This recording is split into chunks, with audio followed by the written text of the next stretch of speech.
దైవశక్తి అనే కార్యక్రమం ద్వారా సర్వశక్తిమంతుడైన దేవుని యొక్క మహాజ్ఞానపు సంగతులను నేర్చుకుంటున్నటువంటి మీ అందరికీ మన ప్రభువును రక్షకుడునైన యేసుక్రీస్తు వారి పేరిట నా హృదయపూర్వకమైన వందనములను తెలియజేయుచున్నాను. ప్రియులారా, చక్కని పాఠ్యాంశమును ఈరోజు ఈ కార్యక్రమం ద్వారా మనం నేర్చుకోబోతున్నాం. మానవాళికి దేవుడు ఒక ప్రభువు వంటివాడు, రాజు వంటివాడు. ఈ లోకములో మనుషులు కూడా మనలను ఏలుతున్నారు. ప్రపంచం మొత్తాన్ని దేవుడు ఏలుతున్నాడు. దేవునికి లోబడటం అంటే అది ఎంతో గొప్ప విషయం. మనము మనుషులకు లోబడుతున్నాం. ప్రాపంచిక ధర్మమును బట్టి మన మీద ఉన్నటువంటి ప్రభుత్వాలకు మనము లోబడుతున్నాం. అయితే ఇక్కడ ఉన్నటువంటి ఈ ప్రభుత్వాల కంటే, మన కళ్ళ ముందు ఉన్నటువంటి ఈ ప్రభువుల కంటే, ఈ రాజుల కంటే, ఈ ప్రధానుల కంటే దేవుడు ఎంతో ఉన్నతమైనవాడు. దేవుడు ఎంతో ఉన్నతమైనవాడు. మరి ఇక్కడ ఉన్నటువంటి ఈ ప్రభుత్వాలకు లోబడినంతగా లేక అంతకంటే ఎక్కువగా దేవునికి మనము లోబడుతున్నామా? దేవునికి మనం లోబడుతున్నామా? ఇక్కడ ఉన్నటువంటి ప్రభుత్వాలకు లోబడకపోతే ఏం జరుగుతుంది? ప్రభుత్వం మీద తిరుగుబాటు చేశారనుకోండి ఎవరైనా, వారిని ఊరుకుంటారా? వారికి శిక్ష విధిస్తారు. ఇక్కడ ఉన్నటువంటి చట్టాలను బట్టి శిక్షలను వారికి విధిస్తారు. ఆయా దేశాలలో ఆయా చట్టాలు ఉన్నాయి. ప్రభుత్వానికి కానీ, ప్రభుత్వాధికారులకు కానీ, ఆయా రాజులకు కానీ, ఆయా ప్రధానులకు కానీ ఎవరైనా ఎదురు తిరిగారనుకోండి, వారిని జైల్లో పెడతారు, వారికి శిక్షను విధిస్తారు. ఇక్కడ ఉన్నటువంటి ప్రభుత్వాలు తాత్కాలికమైనవి. పరలోకమందున్నటువంటి దేవుని ప్రభుత్వం శాశ్వతమైనది. ఇక్కడ ఉన్నటువంటి అధికారులకు, ప్రధానులకు, రాజులకు మనుషులు లోబడుతున్నారు. మరి పరలోకమందున్న దేవునికి మనుషులు అంతగా లోబడుతున్నారా? అంతకంటే ఎక్కువగా లోబడాలి. కనీసం ఇక్కడ ఉన్నటువంటి ప్రభుత్వాలకు లోబడినట్టుగానైనా దేవునికి లోబడుతున్నారా అంటే లేదు అనే చెప్పాలి. ఎందుకంటే దేవుడు అనగానే మనుషులకు చిన్నచూపు. దేవుడు ఎక్కడో ఉన్నాడు, మనల్నేమీ ఆయన పట్టించుకోడు, మనకు అవసరాలు వచ్చినప్పుడు ఆయనను వేడుకుందాం, తీరుస్తాడు, తర్వాత ఆయనకు మనకు ఏం సంబంధం లేదు అన్నట్టుగా మనుషుల యొక్క ప్రవర్తన ఈరోజు ఉంది. కానీ దేవునిది కూడా ఒక ప్రభుత్వం. దేవుడు ఒక మహాప్రభువు, ఆయన ఒక మహారాజు. ఆయన క్రింద ఉన్నటువంటి మనుషులు ప్రతి ఒక్కరూ కూడా ఆయనకు లోబడి బ్రతకాలి. ఆయనకు లోబడి బ్రతకాలి. ఈ భూరాజులు మనలను కష్టపెడతారు. ఇక్కడ ఉన్నటువంటి చట్టాలు చాలా కఠినంగా ఉంటాయి. అయినప్పటికీ మనం వీరికి లోబడుతున్నాం. అలాగని దేవుడు ఇక్కడ ఉన్నటువంటి ఈ భూరాజుల వలె, ఇక్కడ ఉన్నటువంటి ఈ ప్రధానుల వలె అంత కఠినాత్ముడా? అర్థం పర్థం లేనటువంటి ఆజ్ఞలను ఏమైనా ఆయన ఇస్తాడా అంటే లేదు. స్వార్థపూరితమైనటువంటి పాలనను ఏమైనా ఆయన జరిగిస్తాడంటే లేదు. ఆయన ధర్మమును బట్టి, న్యాయమును బట్టి, సత్యమును బట్టి పరిపాలన చేస్తాడు. మరి ఆయనకు గొప్పగా మనుషులు లోబడాలి. కానీ ఆయనను పట్టించుకోకుండా ఈ భూమి మీద ఉన్నటువంటి అధికారులను అయితే గొప్పగా చూస్తున్నారు. ఈ విషయాన్ని దేవుడు పరిశుద్ధ గ్రంథంలో పొందుపరిచాడు. చరిత్రలో ఇశ్రాయేలీయులుగా దేవుని ప్రజలు మనకు కనిపిస్తున్నారు. ఈ ఇశ్రాయేలీయులు వారిని పరిపాలిస్తున్నటువంటి రాజులకైతే బాగానే భయపడుతున్నారు. కానీ పరలోకమందున్న దేవునికి మాత్రం భయపడటం లేదు. అందుచేత దేవుడు ఏమంటున్నాడంటే, ఇదిగో భూరాజులు మిమ్మల్ని పరిపాలిస్తే ఎలా ఉంటుందో, నా పరిపాలనలో మీరు ఎలా ఉంటారో ఆ భేదమును మీరు తెలుసుకునేటట్టుగా ఒక్కసారి శత్రువుల చెరలోనికి మిమ్మల్ని పంపిస్తాను చూడండి అని ఆయన తెలియజేస్తున్నాడు. ఎలాగూ వారు దేవుణ్ణి సేవించటం లేదు, ఎలాగూ వారు దేవుని యొక్క ప్రభుత్వానికి ఒప్పుకోవటం లేదు, విధేయులుగా బ్రతకటం లేదు. కనుక దేవుడు ఏమంటున్నాడంటే, నన్ను సేవించటం అంటే, నా ప్రభుత్వంలో మీరు ఉండటం అంటే ఏదో అది చిన్న విషయం అనుకుంటున్నారు, చాలా తేలికగా తీసుకుంటున్నారు, నా ఆజ్ఞలను చాలా సులువుగా మీరు అతిక్రమిస్తున్నారు. గనుక ఒక్కసారి శత్రు రాజు యొక్క చెరలోనికి వెళ్ళండి, మీకు అర్థమవుతుంది వాడి పరిపాలన ఎలా ఉంటుందో, వాడు పెట్టేటువంటి నిబంధనలు ఎలా ఉంటాయో మీకు అర్థమవుతుంది. అలా మీరు కష్టపడితే కానీ నా పరిపాలన యొక్క విలువను మీరు తెలుసుకోలేరు అని దేవుడు ఇశ్రాయేలీయులకు తెలియజేస్తున్నాడు. అంతవరకు పరిస్థితిని ఎందుకు తెచ్చుకున్నారు ఇశ్రాయేలీయులు? దేవునికి అవిధేయులుగా బ్రతకడం చేత పరిస్థితిని అంతవరకు తెచ్చుకున్నారు. దేవుడికి విసిగిపోయాడు. మీకు శత్రురాజు యొక్క చెర అయితేనే మంచిది అని దేవుడు ఒక నిర్ధారణకు వచ్చేసాడు. ఈ సందర్భాన్ని పరిశుద్ధ గ్రంథంలో ఇప్పుడు మనం చూద్దాం. దినవృత్తాంతములు 2వ గ్రంథము 12వ అధ్యాయం 1వ వాక్యం నుండి చూడండి. దినవృత్తాంతములు 2వ గ్రంథము 12వ అధ్యాయము 1వ వాక్యము నుండి. రెహబాము రాజ్యము స్థిరపడి తాను బలపరచబడిన తరువాత అతడును ఇశ్రాయేలీయులందరూ యెహోవా ధర్మశాస్త్రమును విసర్జించిరి. చూసారా, ప్రారంభంలోనే మనకు ఈ విషయాన్ని దేవుడు తెలియజేస్తున్నాడు. అసలు నేరమేమిటి, పాపమేమిటి, అసలు కారణమేమిటి, ఈ సందర్భానికి గల కారణమేమిటి అనగానే రాజు మొదలుకొని ఇశ్రాయేలీయులందరూ కూడా ధర్మశాస్త్రమును విసర్జించారు. సొలొమోను కుమారుడైనటువంటి రెహబాము ఒకవైపు పరిపాలన చేస్తున్నాడు, మరోవైపు యెరోబాము పరిపాలన చేస్తున్నాడు. ఇశ్రాయేలు రాజ్యము 2 భాగాలుగా చేల్చబడింది. ఇశ్రాయేలు రాజ్యం ఒకవైపు, యోధా రాజ్యం మరోవైపు. అంతకు మునుపు ఇశ్రాయేలీలందరూ కలిసే ఉన్నారు. కానీ ఈ రెహబాము పాలన వచ్చేసరికి, రెహబాము మరియు యెరోబాము వీరిద్దరూ రాజులుగా మనకు కనిపిస్తున్నారు. 2 రాజ్యాలుగా చీలిపోయింది ఇశ్రాయేలు సామ్రాజ్యం.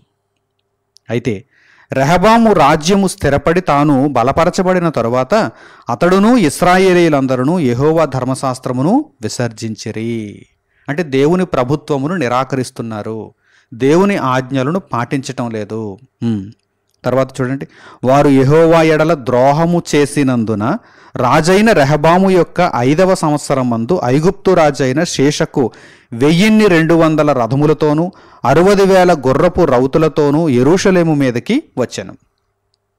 వారు దేవుని ప్రభుత్వాన్ని నిరాకరిస్తున్నారు, దేవుని ఆజ్ఞలను పట్టించుకోవటం లేదు. కనుక దేవుడు ఈ ఇశ్రాయేలీయుల మీదకి ఐగుప్తు రాజైనటువంటి శేషకును రేపాడు. ఐగుప్తు రాజైనటువంటి శేషకు దండెత్తి వచ్చాడు, యెరూషలేము మీదకి దండెత్తి వచ్చాడు. అతనితో కూడా ఐగుప్తు నుండి వచ్చిన లూబీయులు, సుక్కీయులు, కూషీయులు అనువారు లెక్కకు మించియుండిరి. అతడు యోదాకు సమీపమైన ప్రాకార పురములను పట్టుకొని యెరూషలేము వరకు రాగా ప్రవక్త అయిన షెమయ రెహబామునొద్దకును శేషకునకును భయపడి యెరూషలేమునకు వచ్చి కూడియున్న యోదావారి అధిపతుల యొద్దకును వచ్చి, మీరు నన్ను విసర్జించితిరి గనుక నేను మిమ్మును శేషకు చేతిలో పడనిచ్చియున్నానని యెహోవా సెలవిచ్చుచున్నాడని చెప్పెను. ప్రవక్త అయిన షెమయ ద్వారా విషయాన్ని దేవుడు ఇశ్రాయేలీయులకు తెలియజేశాడు. మీరు నన్ను విసర్జించారు, నా పాలనను మీరు విసర్జిస్తున్నారు, నాకు మీరు లోబడటం లేదు, కనుక మీ మీదకి నేను ఐగుప్తు రాజైనటువంటి శేషకును పంపించాను అని దేవుడు ప్రవక్త ద్వారా తెలియజేశాడు. అప్పుడు ఇశ్రాయేలీయుల అధిపతులను రాజును తమ్మును తాము తగ్గించుకొని యెహోవా న్యాయస్థుడని ఒప్పుకొనిరి. ఇప్పుడు వీరికి గత్యంతరం లేదు. చూస్తేనేమో ఐగుప్తు రాజు అయినటువంటి శేషకు తన పరివారంతో చాలామంది సైనికులతో దండెత్తి వచ్చేసాడు. కనుక ఇప్పుడు వీరు దేవునికి లోబడడం తప్ప, మన్నించమని వేడుకోవడం తప్ప, క్షమాపణను కోరుకోవడం తప్ప వీరి దగ్గర మరో దారి లేదు. కనుక రాజు మొదలుకొని ఇశ్రాయేలీలందరూ కూడా మరలా దేవుని సన్నిధికి వచ్చేశారు. తమను తాము తగ్గించుకొని యెహోవా న్యాయస్థుడు, దేవుడు న్యాయవంతుడు అని ఒప్పుకున్నారు. వారు తమ్మును తాము తగ్గించుకొనుట యెహోవా చూచెను గనుక యెహోవా వాక్కు షెమయాకు ప్రత్యక్షమై ఇలాగు సెలవిచ్చెను. దేవుడు ఎప్పుడైతే మనిషి తన్ను తాను తగ్గించుకుంటాడో ఆయన కృపను చూపిస్తాడు, జాలిపడతాడు. నిజంగా ఇశ్రాయేలీలందరూ తమను తాము తగ్గించుకున్నారు, ఆ గర్వమును విడిచిపెట్టారు. కనుక దేవుడు ఈ విధంగా ప్రవక్త ద్వారా సెలవిస్తున్నాడు. ఏమనో చూడండి. వారు తమ్మును తాము తగ్గించుకొనిరి గనుక నేను వారిని నాశనము చేయక శేషకు ద్వారా నా ఉగ్రతను యెరూషలేము మీద కుమ్మరింపక త్వరలోనే వారికి రక్షణ దయచేసెదను. అయితే నన్ను సేవించుటకును భూరాజులకు దాసులై ఉండుటకును ఎంత భేదమున్నదో వారు తెలుసుకున్నట్లు వారు అతనికి దాసులగుదురు. దేవుడు ఒక విషయాన్ని ఇక్కడ తెలియజేస్తున్నాడు. ప్రస్తుతానికైతే నేను శేషకు చేతిలో నుండి ఇశ్రాయేలీయులనైతే తప్పిస్తాను, కానీ ఈ ఇశ్రాయేలీయులు శేషకుకు దాసులైపోతారు. దాసులైపోతారంటే పన్ను చెల్లించాలి, కప్పం కట్టాలి. ప్రస్తుతానికైతే వీరి ప్రాణాలను నేను కాపాడుతాను, వీరిని వీరు తగ్గించుకున్నారు కనుక వీరికి ఒక పాఠాన్ని నేను నేర్పించాలనుకుంటున్నాను అన్నాడు దేవుడు.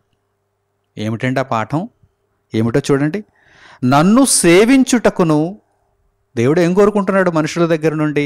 మీరు నన్ను సేవించండి, నా సేవకులుగా బ్రతకండి, దైవ సేవకులుగా బ్రతకండి, దేవుని ఇష్టాన్ని నెరవేర్చండి, వాక్యమును అనుసరించండి, వెంబడించండి అని కోరుకుంటున్నాడు. కానీ మనుషులేమి ఆశిస్తున్నారు? మనుషులు దేని వెంట పరుగులు తీస్తున్నారు? భూరాజులకు మేము దాసులైపోతాం అని పరుగులు తీస్తున్నారు. భూరాజుల వెంట వారు పోతున్నారు. ఈ లోకంలో నీకు అధికారం కనిపిస్తుంది, ఆ అధికారానికి నీవు దాసుడుగా ఉంటున్నావు. కానీ పరలోకమందున్న దేవునికి నీవు దాసుడుగా ఉంటున్నావా? పరలోకమందున్న దేవుని యొక్క చిత్తమును గ్రహిస్తున్నావా?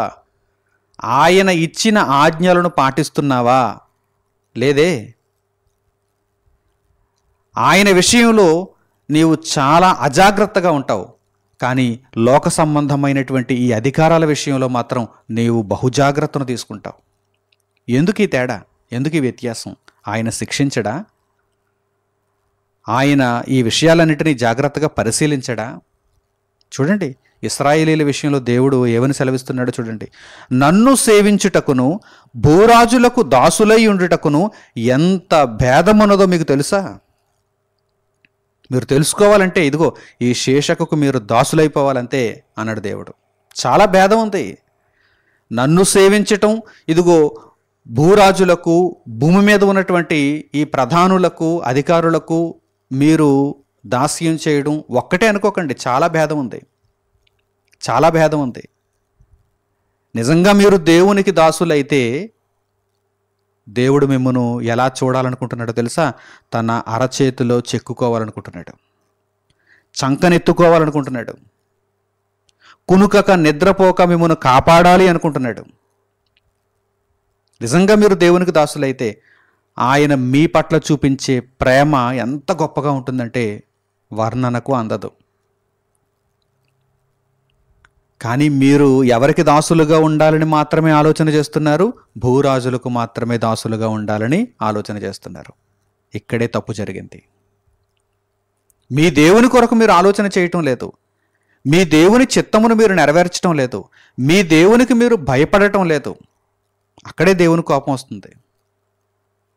భూరాజులకు దాసులై ఉండమంటేనేమో అబ్బో చాలా గొప్పవైనటువంటి భయభక్తులను మీరు చూపిస్తున్నారే, మరి పరలోకమందున్న దేవునికి మీరు ఎందుకు సేవకులుగా బ్రతకటం లేదు? ఆయన ఆజ్ఞలను ఎందుకు పాటించటం లేదు? ఆయన చిత్తమును ఎందుకు నెరవేర్చడం లేదు? అలాగని ఆయన భూరాజుల వంటివాడా? కాదే. రాజులకు రాజు, ప్రభువులకు ప్రభువు, దేవాది దేవుడు, సర్వోన్నతుడైన దేవుడు. ఆయనకు మనుషులు మరింతగా భయభక్తులను చూపించాలి, మరింతగా మనుషులు దేవునికి లోబడాలి. అందుచేతనే ఆ భేదాన్ని మీరు తెలుసుకోవాలి అని ఇదిగో ఇశ్రాయేలీయులను దేవుడు ఏం చేస్తున్నాడు? శేషకుకు దాసులుగానే ఉంచుతున్నాడు.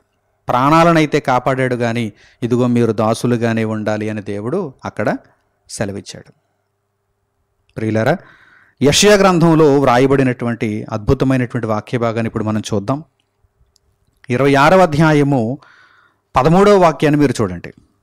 యెషయా గ్రంథము 26వ అధ్యాయము 13వ వాక్యం. యెహోవా మా దేవా, నీవు గాక వేరు ప్రభువులు మమ్ము నేలిరి. ఇశ్రాయేలీయులు బుద్ధి తెచ్చుకున్న తర్వాత వారు ఏమంటున్నారు చూడండి. నీవు గాక వేరు ప్రభువులు మమ్ము నేలిరి. ఒకప్పుడు నీవే మా ఏలిక, నీవే మా రాజు, నీవే మా ప్రభువు. అయితే మా దుష్ప్రవర్తన వలన, మేము నీ ధర్మశాస్త్రాన్ని విసర్జించుట వలన నీవు మమ్మను విడిచిపెట్టేశావు. ఇతర రాజులకు మమ్మను విడిచిపెట్టేశావు. భూ సంబంధమైన ఈ ప్రభువులకు, భూ సంబంధమైనటువంటి ఈ రాజులకు మమ్మను విడిచిపెట్టేశావు. కనుక యెహోవా మా దేవా, నీవుగాక వేరు ప్రభువులు మమ్ము నేలిరి, ఇప్పుడు నిన్ను బట్టియే నీ నామమును స్మరింతుము అని మాట్లాడుతున్నారు. చూడండి, బుద్ధి తెచ్చుకున్నారు. వేరు ప్రభువులు మమ్మును ఏలితే ఎలా ఉంటుందో మాకు అర్థమైంది దేవా అని బుద్ధి తెచ్చుకుంటున్నారు. కనుక ఇప్పుడు నిన్ను బట్టియే నీ నామమును స్మరింతుము, నిన్ను బట్టియే నీ నామమును స్మరింతుము. ఇప్పుడు తెలుసుకున్నాం, ఆ భేదమును తెలుసుకున్నాం, బుద్ధి తెచ్చుకున్నాం. దేవా, ఇదిగో ఇప్పుడు నిన్ను బట్టియే నీ నామమును స్మరింతుము అంటున్నారు. ప్రియులారా, వ్రాయబడినటువంటి ఈ విషయములను చక్కగా మీరు ఆలోచన చేయగలిగితే దేవుని వాక్యము మన జీవితాలలో ఎంత గొప్ప స్థానంలో ఉండాలో మీకు అర్థమవుతుంది. దేవుని వాక్యాన్ని పాటించటంలో మీరు ఎంత శ్రద్ధను, ఆసక్తిని కనుపరచాలో ఈ మాటలను బట్టి మీరు తెలుసుకోవాలి. లోకమందు ఉన్నటువంటి కఠినమైనటువంటి చట్టాలను, ఎప్పటికప్పుడు మారిపోయేటువంటి చట్టాలను మీరు ఎంతో జాగ్రత్తగా పాటిస్తున్నారు, వాటిని తెలుసుకుంటున్నారు, జాగ్రత్తగా పాటిస్తున్నారు. మరి దేవుని చట్టమును, దేవుని న్యాయమును అంత గొప్పగా మీరు నేర్చుకోగలుగుతున్నారా, పాటించగలుగుతున్నారా? ఇదేనండి దేవుని ప్రశ్న. ఇదే దేవుని ప్రశ్న. దేవుడు కూడా మనకు ఏలికే. అలాగని కొందరికి మాత్రమే ఆయన ఏలిక కాదు, సర్వ ప్రపంచానికి ఆయన ఏలిక. మనిషి అన్నవాడు ఎక్కడ ఉన్నాడో, ఆరిన నేల మీద మనిషి అన్నవాడు ఎక్కడ ఉన్నాడో ఆ ప్రతి చోట కూడా దేవుని యొక్క ప్రభుత్వం ఉంటుంది. దేవుడు ఒక ఏలిక, దేవుడు ఒక ప్రభువు, దేవుడు ఒక మహారాజు. కనుక ఆయన చిత్తమును మనము తెలుసుకోవాలి, ఆయనకు గొప్పగా మనం లోబడాలి. ఈ ఉదాహరణలు మనం చూస్తున్నప్పుడు, ఇశ్రాయేలీయుల యొక్క చరిత్రను మనం చూస్తున్నప్పుడు, మరలా వారి వలె మనము దేవునికి దూరం అయిపోకుండా, దేవుడు మనలను విడిచిపెట్టేయకుండా, వేరే ప్రభువులకు, వేరే రాజులకు మనలను అప్పగించేయకుండా మనం జాగ్రత్త పడిపోవాలి. దేవునిని విడిచి మనం వెళ్లకుండా జాగ్రత్త పడిపోవాలి. దేవుడే మనకు ఎల్లప్పుడూ ప్రభువుగా, రాజుగా ఉండాలి. ఆయన ఆజ్ఞలను క్రమం తప్పకుండా మనం పాటించాలి. ఆయన చిత్తమును మనం నెరవేర్చాలి. లోకమందున్నటువంటి ఈ ప్రభుత్వాలకు ఎలాగూ మనం లోబడుతున్నాం, కానీ వీటన్నిటికంటే మిన్నగా దేవుని ప్రభుత్వానికి కూడా మనము లోబడాలి. దేవుని చిత్తమును మనము నెరవేర్చాలి. ఇశ్రాయేలీయులు న్యాయాధిపతులను కలిగి ఉన్నటువంటి కాలములో గిద్యోను అనేటువంటి న్యాయాధిపతి ఉండడం మనకు తెలుసు. ఈ గిద్యోనును ఒకానొక సందర్భంలో ఇశ్రాయేలీయులు ఏమంటున్నారంటే, నీవు మమ్మును ఏలాలి అని అడుగుతున్నారు. నీవే మాకు ఒక రాజుగా ఉండాలి, ఎందుకంటే నీవు మమ్మను శత్రువుల యొక్క చేతిలో నుండి విడిపిస్తున్నావు గనక నీవే మమ్మను ఏలాలి అని గిద్యోనును ఇశ్రాయేలీయులు అడుగుతున్నప్పుడు గిద్యోను ఇస్తున్నటువంటి సమాధానం ఏంటో తెలుసా? నేను మిమ్మను ఏలను, దేవుడే మిమ్మను ఏలతాడు అని చెబుతున్నాడు. గొప్పవాడు గిద్యోను. చరిత్రలో ఒక గొప్ప న్యాయాధిపతి. అతని యొక్క ప్రత్యుత్తరం ఎలా ఉందో చూడండి. ఎవరైనా కొంతమంది వచ్చి, మీరేనండి మా లీడర్, మిమ్మల్ని ఎన్నుకుంటున్నామండి, మీరే మమ్మల్ని ఏలాలండి అన్నప్పుడు ఎవరైనా ఈ భూమి మీద కాదంటారా? అలాంటి అవకాశం కోసమే కదా ఎదురు చూస్తున్నారు. ఆ అధికారాన్ని పొందడం కోసమే కదా ఎంతో ధనాన్ని ఖర్చు చేస్తున్నారు. ఎన్నో కుట్రలు, కుతంత్రాలు, అబద్ధాలు, అన్యాయాలు, అక్రమాలు. కానీ చరిత్రలో న్యాయాధిపతిగా ఇశ్రాయేలీయులను కాపాడినటువంటి, దేవుని యొక్క ఆత్మ సహాయముతో నడిపింపబడినటువంటి ఈ గిద్యోనుని మీరు చూడండి. ఆ సందర్భాన్ని ఒక్కసారి మీరు జాగ్రత్తగా పరిశీలించండి. న్యాయాధిపతుల గ్రంథము 8వ అధ్యాయము 22వ వాక్యం నుండి మీరు చూడండి. న్యాయాధిపతుల గ్రంథము 8వ అధ్యాయము 22వ వాక్యం నుండి. అప్పుడు ఇశ్రాయేలీయులు గిద్యోనుతో, నీవు మిద్యానీయుల చేతిలో నుండి మమ్మును రక్షించితివి గనుక నీవును నీ కుమారుడును నీ కుమారుని కుమారుడును మమ్మును ఏలవలెనని చెప్పిరి. అంటే తరతరములకు ఇక మీరే మా రాజులు, మీ సంతానమే ఇశ్రాయేలీయులను ఏలాలి అని ఇశ్రాయేలీయులందరూ కూడా గిద్యోను ముందు ఒక ఆఫర్ పెట్టారు. మామూలుగా అయితే మిగిలినటువంటి వ్యక్తులైతే వెంటనే ఒప్పేసుకుంటారు. అటువంటి అవకాశం కోసమే ఎదురు చూస్తూ ఉంటారు. కానీ గిద్యోను ఇచ్చినటువంటి రిప్లై చూడండి, ప్రాపర్ రిప్లై, మంచి సమాధానం చూడండి. అందుకు గిద్యోను, నేను మిమ్మును ఏలను, నేను మిమ్మల్ని ఏలను, అలాగని వేరే ఇతర మనుష్యులు ఏలతారని కూడా చెప్పటం లేదు. ఏమంటున్నాడు చూడండి, నేను మిమ్మును ఏలను, నా కుమారుడును మిమ్మును ఏలరాదు, యెహోవా మిమ్మును ఏలునని చెప్పెను. దేవుడు మిమ్మును ఏలును. ఆయనకు లోబడండి. ఆయన ఆజ్ఞలనిచ్చాడు, ఆయన ధర్మశాస్త్రాన్ని మీకు అనుగ్రహించాడు. ఆయన పరిపాలకుడు, ఆయన దగ్గర ఒక ప్రభుత్వం ఉంది, శాశ్వతమైనటువంటి ప్రభుత్వంతో ఆయన ఉన్నాడు. కనుక నేను మిమ్మును ఏలను, దేవుని చేతిలో ఒక పాత్రగా నేను వినియోగింపబడుతున్నాను. మిద్యానీయుల చేతిలో నుండి ఇశ్రాయేలీయులను నేను రక్షించాను, దేవుని యొక్క కృపను బట్టి, దేవుడిచ్చిన శక్తిని బట్టి. అంతే తప్ప నేను మిమ్మును ఏలను, నా కుమారుడు కూడా మిమ్మును ఏలరాదు చెప్పేశాడు గిద్యోను. అవకాశం లేదు. మరి మిమ్మును ఎవరు ఏలతారనగానే దేవుడే, యెహోవాయే మిమ్మును ఏలును అన్నాడు చూడండి. కనుక దేవుని ప్రభుత్వాన్ని గూర్చి మనకు అవగాహన ఉంటే, పరిశుద్ధ గ్రంథంలో వ్రాయబడినటువంటి ఈ విషయాలను చక్కగా మనం నేర్చుకోగలిగితే, దేవుడే మొట్టమొదటి ప్రభువు. మన జీవితాలలో దేవుడే మొట్టమొదటి రాజు, దేవుడే మొట్టమొదటి ప్రధాని, దేవుడే మొట్టమొదటి ప్రభువు. దేవుని ఆజ్ఞలకు లోబడాలి. మొట్టమొదటి దేవుని ఆజ్ఞలకు లోబడాలి. ఆ తర్వాత లోక సంబంధమైనటువంటి ప్రభుత్వాలు, ఈ అధికారాలు, ఈ రాజులు, ఈ ప్రధానులు.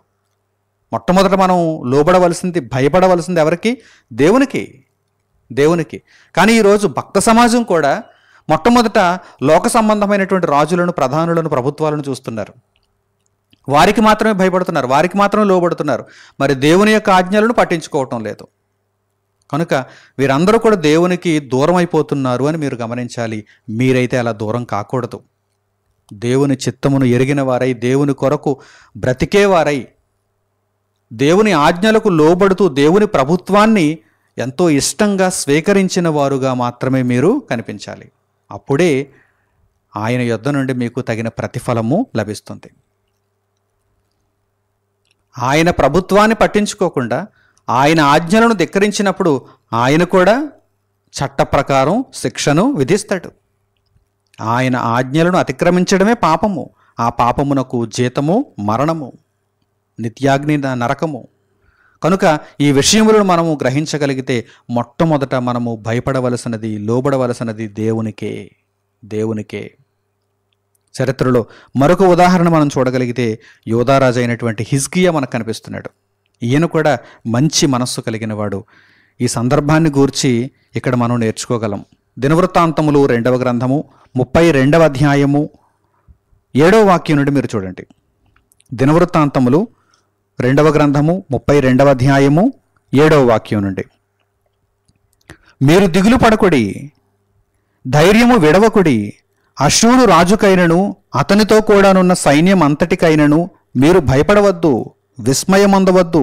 అతనికి కలిగి ఉన్న సహాయము కంటే ఎక్కువ సహాయము మనకు కలదు. మాంస సంబంధమైన బాహువే అతనికి అండ.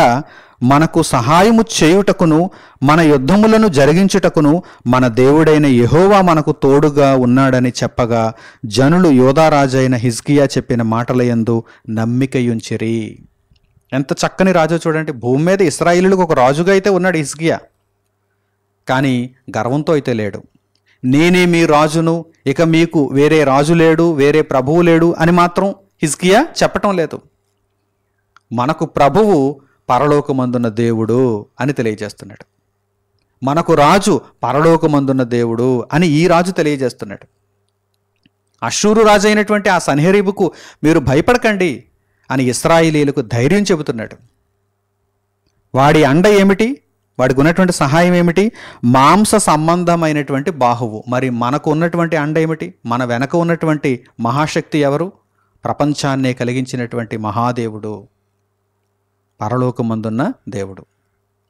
కనుక మీరు భయపడవద్దు, ధైర్యంగా ఉండండి, దిగులు పడవద్దు అని యోధారాజు అయినటువంటి హిజ్కియా ఇశ్రాయేలీయులకు ధైర్యాన్ని నూరిపోస్తున్నాడు. రాజు అంటే ఇలా ఉండాలి, ఒక ప్రధాని అంటే ఇలా ఉండాలి, ఒక అధికారి అంటే ఇలా ఉండాలి. దేవుని యొద్దకు చేర్చగలిగినటువంటి రాజుగా ఉండాలి. దేవుని ఆజ్ఞలను పాటించేలా చేసేటువంటి ఒక అధికారిగా ఉండాలి అధికారి అంటే. కానీ ఈరోజు ఉన్నారు. ఎందుకు? లంచగొండిలై శరీర సంబంధమైనటువంటి ఆలోచనలతో కోట్లాది రూపాయల ఆస్తులను కూడబెట్టుకోవడానికి అక్రమకారులుగా అనేక మంది కనిపిస్తున్నారు. కానీ నిజానికి ఒక ప్రభు అన్నవాడు, రాజు అన్నవాడు, ప్రధాని అన్నవాడు, ఒక అధికారి అన్నవాడు లోక సంబంధిగా ఈ లోకంలో ఉన్నటువంటి ప్రభుత్వాన్ని కలిగిన వాడుగా ఎలా ఆలోచించాలి అనగానే, దేవుని యొద్దకు నా అధికారాన్ని బట్టి దేవుని యొద్దకు మనుష్యులను తీసుకుని వెళ్ళాలి, మనుష్యులను దేవుని యొద్దకు చేర్చాలి అనేటువంటి ఆలోచనతో ఉండాలి. అటువంటి రాజు అనగానే దేవునికి ఇష్టం. ఇదిగో యోధారాజు అయినటువంటి హిజ్కియా వలె. హిజ్కియా ఏమంటున్నాడు? మిగిలినటువంటి రాజుల వలె గర్వంతో హిజ్కియా మాట్లాడటం లేదండి. ఒక మంచి రాజు, మన వెనక ఉన్నటువంటి మహాశక్తి దేవుడు, మనమందరం కూడా నిమిత్త మాత్రులమే, మనలను నడిపిస్తున్నది పరమందున్న దేవుడు, కనుక ఆయనకు లోబడదాం, ఆయన చిత్తమును నెరవేర్చుదాం అని హిజ్కియా ఇశ్రాయేలీయులకు జ్ఞానబోధ చేస్తున్నాడు. కనుక ఈ సందర్భాలన్నిటినీ మనము గమనిస్తూ, దేవుడు మన ప్రభువు, దేవునికి మనం మొట్టమొదట లోబడాలి, ఆయన ఆజ్ఞలను మనం పాటించాలి, ఆయన వాక్యమును శిరస వహించాలి అనేటువంటి గొప్ప బుద్ధిని మనము తెచ్చుకోవాలి. ఆ బుద్ధిని జీవితకాలం అంతా మనం కలిగి ఉండాలి. కీర్తనల గ్రంథంలో వ్రాయబడినటువంటి ఒక అమూల్యమైనటువంటి వాక్య భాగాన్ని ఇప్పుడు మీకు జ్ఞాపకం చేస్తాను. చూడండి, 118వ కీర్తన 8వ వాక్యం నుండి చూడండి. 118వ కీర్తన 8వ వాక్యం నుండి, మనుష్యులను నమ్ముకొనుట కంటే యెహోవాను ఆశ్రయించుట మేలు, రాజులను నమ్ముకొనుట కంటే యెహోవాను ఆశ్రయించుట మేలు. ఈ లోక సంబంధమైనటువంటి అధికారాలను మీరు చూస్తున్నప్పుడు ఇవి చాలా గొప్పవి, ఇవి ఉంటే మన బ్రతుకు చాలా బాగుంటుంది, ఎటువంటి డోకా ఉండదు అని మీరు అనుకుంటున్నారా? లేదు, అది ముమ్మాటికి నిజం కాదు. మనుషులను నమ్ముకొనుట కంటే యెహోవాను ఆశ్రయించుట మేలు. మనిషి ఈరోజు నీకు అండగా ఉంటాను అంటాడు, కానీ రేపటికి ఉండలేకపోతాడు. మనిషి ఈరోజు నీకు ఒక పెద్ద ఆశ్రయముగా కనిపించవచ్చు, రేపటికి అతనికే ఆశ్రయం లేకుండా పోవచ్చు. కనుక నీవు దేవుని ఆశ్రయించాలి. మనుషులను నమ్ముకొనుట కంటే యెహోవాను ఆశ్రయించుట మేలు, రాజులను నమ్ముకొనుట కంటే. కొన్ని మనుషులైతే మీకు సహాయం చేయలేరేమో, మనుషులు అల్పులు కదా. రాజులను నమ్ముకుంటే మనకు ఎల్లకాలం సహాయం చేస్తారు కదా, వారి దగ్గర చాలా అధికారం ఉంటుంది కదా అని మీరు అనుకుంటే అది కూడా పొరపాటే. రాజులను నమ్ముకొనుట కంటే యెహోవాను ఆశ్రయించుట మేలు. వాడికి ఇష్టం ఉంటే మీకు సహాయం చేస్తాడు, వాడికి మీరు రేపటి కాలంలో నచ్చకపోతే మీకు సహాయం చేయలేడు. కానీ దేవుని యొక్క మనస్సు ఏకరీతిగా ఉంటుంది, ఆయన ఎల్లప్పుడూ ఒకే విధంగా ఉంటాడు. మీరు మారిపోతారేమో కానీ ఆయన మారడు. కనుక దేవుని ఆశ్రయించండి, దేవుని నమ్మండి, దేవుని ప్రభుత్వానికి లోబడండి, దేవుని చిత్తమునకు ఒప్పుకోండి. ప్రియులారా, ఈ మాటలన్నీ శ్రేష్టమైన మాటలుగా మీ హృదయములో నాటబడితే ఇక మీదట మీ ప్రవర్తన మారుతుంది, మీ ఆలోచన విధానం మారుతుంది. లోకములో దేనినో చూచి ఇది గొప్పది అది గొప్పది అని మీరు వాటి వెంట వెళ్ళిపోకుండా ఇక మీదట దేవుని వాక్యము గొప్పదని, దేవుడు నాతో మాట్లాడాలి, దేవుని యొక్క మనస్సును నేను గ్రహించాలి, దేవుని చిత్తమును నేను తెలుసుకోవాలి అని వాక్యము చెంతకొస్తారు. వాక్యమును బాగా అర్థం చేసుకుంటారు, వాక్యపు వెలుగులో నడుచుకుంటారు. కనుక అటువంటి మంచి నిర్ణయాలు తీసుకొని దేవునికి లోబడే జీవితాలను మీరు కలిగి ఉండాలని హృదయపూర్వకంగా కోరుకుంటూ ఈ సందేశమును ఇంతటితో నేను ముగిస్తున్నాను. తండ్రి అయిన దేవునికి ప్రార్థనలు ఏకీభవించండి. మహోన్నతుడును సర్వశక్తిమంతుడునైన మా కన్న తండ్రి, మీ ప్రభుత్వము గొప్పది, మీరే మా రాజు, మీరే మా ప్రభువు, మీరే మా అధికారి. నాయన, మీ చిత్తమునకు లోబడకపోతే కఠినమైనటువంటి శిక్షలోనికి మనుషులు పంపబడతారు. నాయన, ఎల్లప్పుడూ మీ ఆలోచనలలో ఉంటూ మీ చిత్తమును నెరవేర్చుచు మీ వాక్యమును తండ్రి శిరస వహిస్తూ ఏమాత్రము మా ఇష్టమునకు తావివ్వకుండా మీ ప్రభుత్వమును ఒప్పుకొని ఇష్టపూర్వకముగా తండ్రి మీ అధికారములో కొనసాగేటువంటి గొప్ప కృపను ధన్యతను మాకు దయచేయండి. లోకములో ఉన్నటువంటి ప్రభుత్వాలన్నింటికంటే మీ ప్రభుత్వము ఎంతో ఉన్నతమైనది, అది శాశ్వతమైనది. ఈ గొప్ప సంగతులను పరిశుద్ధ గ్రంథపు వెలుగులో మేము నేర్చుకున్నాము.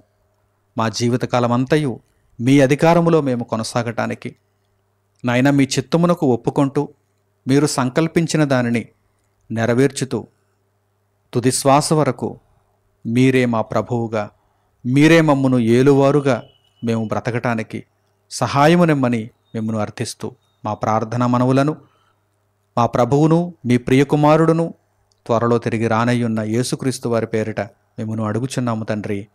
ఆమెన్. అందరికీ వందనములు. సెలవు.